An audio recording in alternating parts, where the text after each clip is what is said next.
Umcabango wami lenginawo ngawe kuthi you are a young person, beautiful, handsome, vibrant, passionate for good things. Nanga Emagugu Enhlakanipho lengicela ukukuhlephelela wona latawusita kuthi buhle bakho buchubeke bonakale, and that you'll always continue shining for God's glory and for God's beauty. Anguhlephulele ngiwathathele lamagugu encwadzini yaMateyu sahluko 7 verse 6. Tinto letimbili nje lengifuna ukukuhlephulela tona. Kwekucala kuMateyu 7:6 lithi ningatiniki tinja lokungcwele, ningawalahli etihontshini ematshe enu laligugu. Funa tiwagcobagcobe ngetinselo tato bese tigucukela kini tiyanidzabudzabula. Lapha ngifuna unake lo myalo nje lomkhulu ukuthi ungathathi lokuhle kwakho ukunike ingulube. Ngalama magama ke naka impilo yakho mase ucabanga kulete kuthathana, caphela unganiki impilo yakho leyodwa uyinike kumuntu le impilo yakho ingasimgcoka kuye, kepha lokumgcoka kuye nguloku lonako. Mangabe lomunye umuntu kuwe ubuke umuntu nje latawulala naye, ubuke umuntu latawuthola imali kuye, ubuke status, loyo muntu loyo kufana nekuthi impilo yakho mawuyinika yena uyinika ingulube, utayigcoba-gcoba. Buka ke ekugcineni ukuthi utawube sewenta njani, bese ugucukela kuwe uyakudzabudzabula. Your end is destructive. Utayigcoba-gcoba umuntu impilo yakho langayivaluishi, langakhombi bumgcoka kuthi nguwe lomgcoka hayi lonako.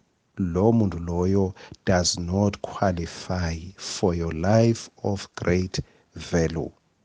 Kwesibili ngifuna sikuthathele kuGenesis sahluko 2 kusuka kuverse 22. uNkulunkulu simakadze wambumba lo msikati ngelubhambo labe lukhiphe kulomdvuna wase umyisa endvodzeni. Indvodza yathi lona-ke sewulithambo lemathambo ami nenyama yenyama yami.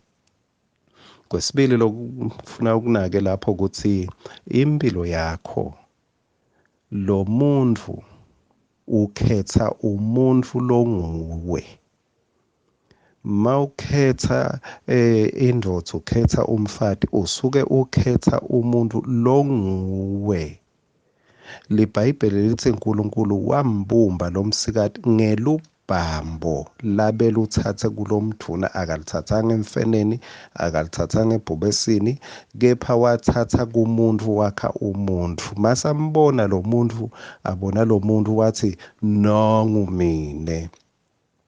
So your choice is a reflection of yourself.